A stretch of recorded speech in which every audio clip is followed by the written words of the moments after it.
So today we're going to carry on with the assembly of the engine, mostly because I feel that it's probably easiest to install this in the bike before everything else goes onto the bike, and there's other things to scratch and bang into and move. So I want this in the frame before we carry on with that side of the project. So I think I have everything I need now to hopefully complete the assembly of the engine. What was holding me up previously on this side of the engine was this plastic, well, it's metal covered in rubber cover.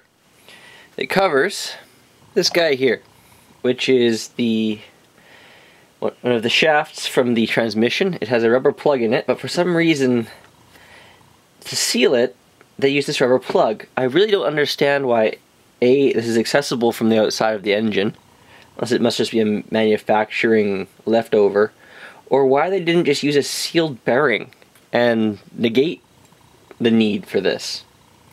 But at any rate, whoever reassembled this engine previously decided that it wasn't necessary, and so they left it out. This seems to be a particularly rare thing to be missing, because finding these next to impossible. I ended up finding one on a bike that a fellow was parting out, and that's really the only way you can get them, because they're NLA, so they're no longer available from Suzuki or anywhere else. And if you can find one and you need one, good on you, because I had a lot of trouble with this. So, I'm just going to give it a little coat of some silicone lube, just to help it slide into that groove there. And then we can carry on.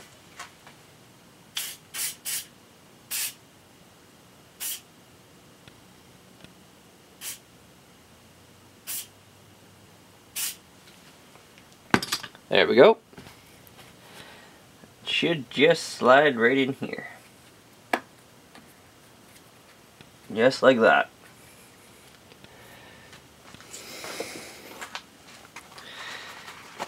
This is kind of unceremonious, you know, searching for something for months only to install it in about 6 seconds. So that is retained by this cover and shaft seal that covers and seals the main output shaft of the transmission. So there is a bushing that fits in here, spacer I should say, like so, and this I believe sits on here just like this. So you can see that the sealing plate, or the seal retainer for the output shaft, also retains this plug from rattling loose from the motor. So I had to have it first before I could put this in and then continue assembling this side of the engine. Next up, we're going to install these lovely new fasteners. I think I might put just a dab of Loctite on these. I'm a little reluctant to do so simply because I had to drill them out of the old motor. It was a bare. Maybe I won't. I don't really see how these could A, rattle loose, and B, if they did, I can't see a whole lot of harm coming to it, simply because the sprocket sits over top of this with a nut. So even if all these did rattle loose, I mean you'd hear it and you'd know something wasn't quite right, but it shouldn't cause any undue harm to the engine. There we go. I'll hold that at case, and the screws ground down. Success! Now we have our sprocket, which is in excellent shape, so I see no reason not to reuse that.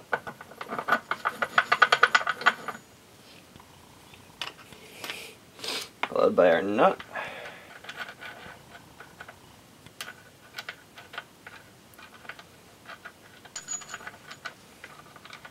Come on.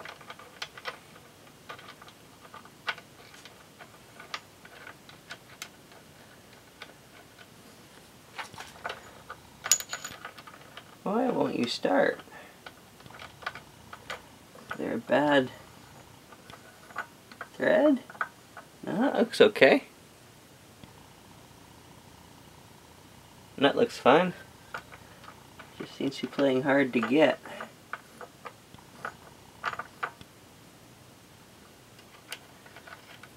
There we go.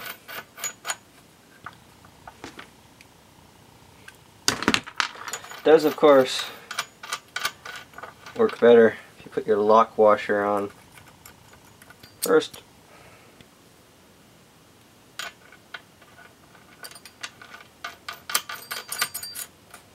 Faster that time. See, practice makes perfect. Now this one doesn't have to be crazy tight, because it is held by the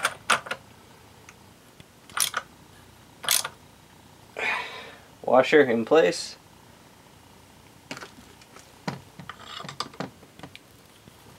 So we're just going to get it as snug as we can like this. Put it on with an impact if you really wanted to. I don't see the need to that. It makes it hard to get off next time. Of course, if you put it on with an impact, also you can probably take it off with an impact too.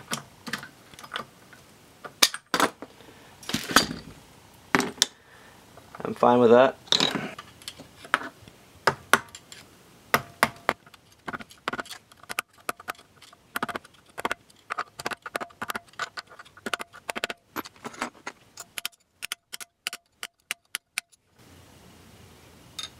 Don't need to go nuts.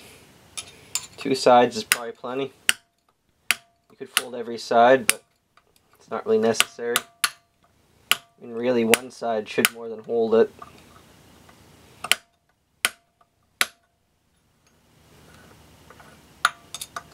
But tend to overdo things a little bit, so there you go. 2 sides folded over.